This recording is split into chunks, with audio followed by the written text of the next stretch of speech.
Assalomu alaykum akalar, sizga bo'yiga 1.5 yilga kelib ketganmiz. Namangan viloyati Haqilot tumani olib kelib qo'yib berdi. Bir ko'ringlarchi.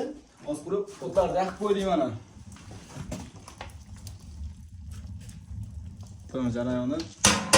Shu akamiz olib kelib qo'yib berdik. Sizga pechi qanday bo'ldi aka? Xudo xolasa mana juda zo'r.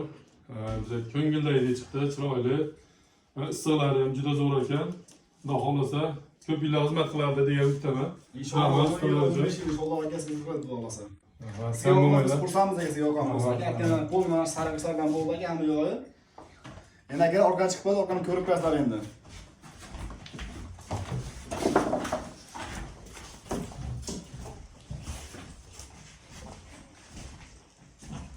Akalar bu mana orqadan ko'rinishi, orqa tomonlari mana. Doğal akamiz aytganda, sari pol sarvislarni qilib, mana issiq o'jmalar ichida bo'lmayapti, hozir mashaqat issiq uryapti. Bir kelib ko'rsam bo'ladi o'zidan bir aka, issiqlar aka to'g'risi. Juda chiroyli. Mana shu kelyapti mana issiqlari. Xudo xolasa tavsiya qilamiz, quringlar sizlar ham pechkalarda. Zo'r xudo xolasa. Akalar yoqamizda lakni bosib kelib, buni aralashtirib, do'stlar, obro'ni chiroyli qilib beramiz.